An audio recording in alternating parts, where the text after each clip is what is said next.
അതുകൊണ്ട് സഹോദരങ്ങളെ, നിരീശ്വരവാദത്തിനെതിരെ ഇപ്പം ഈ അടുത്തായി കണ്ടു തുടങ്ങിയ കാര്യമാണ്. ഖബർ പൂജകരായ ആളുകൾ, ഖബറിനെ ആരാധിക്കുന്നവർ, ഔലിയാക്കന്മാരെ ആരാധിക്കുന്നവർ നിരീശ്വരവാദികൾക്കെതിരെ വലിയ പ്രവർത്തനങ്ങളുമായി ഇറങ്ങിയിരിക്കുക. നിങ്ങളാണ് നിരീശ്വരവാദികൾക്ക് വാതിൽ തുറന്നു കൊടുത്തത്. ദീനിന്റെ രൂപം, ദീനിന്റെ മുഖം വികൃതമാക്കിക്കൊണ്ട്, ഈ ദീനിന്റെ മനോഹരമായ ചിത്രം വികൃതമാക്കിക്കൊണ്ട് നിരീശ്വരവാദികൾക്ക് പരിഹസിക്കാൻ ദീനിനെ വിട്ടുകൊടുത്തത് നിങ്ങളാണ്. എന്നിട്ട് നിങ്ങൾ എന്താ പിന്നെ അവരോട് പോയി പറയാൻ പോകുന്നത്? അള്ളാഹു ഉണ്ട് എന്ന് ഓന് സ്ഥാപിച്ച് എന്നിട്ട് എന്താ ചെയ്യേണ്ടി? ഔലിയാക്കന്മാരടുത്ത് വരണം, ജാറത്തിൽ വരണം, ജാറം പൂട്ട് മൂടണം, ജാറം മൂടണം.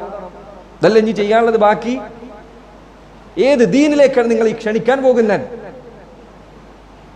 ഏത് ദീനാണ് നിങ്ങൾ ഈ പറഞ്ഞുകൊണ്ടിരിക്കുന്നത്? നിരീശ്വരവാദി ഒരുത്തനെ നിരീശ്വരവാദി എന്ന് വിചാരിക്കും. അവനോട് നമ്മൾ പോയിട്ട് അള്ളണ്ട് എന്ന് പറഞ്ഞു, ആ അള്ളണ്ട് സംഭവിച്ചോണ്ട് കാര്യം കഴിഞ്ഞോ? ഇല്ലല്ലോ. അള്ളാഹു ഉണ്ട് എന്ന് അംഗീകരിച്ചുകൊണ്ട് മാത്രം കാര്യമുണ്ടോ? ഇല്ല.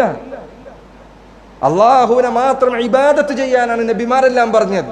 അതാണ് ദീനിന്റെ അടിത്തറ. അത് അംഗീകരിക്കാത്ത ഒരുത്തനും നിരീശ്വരവാദി രണ്ടു കണക്കന്നാണ്. ഒരുത്തന് കുറച്ചുകൂടി കൂടുതൽ നിഷേധമുണ്ട് എന്ന് മാത്രം.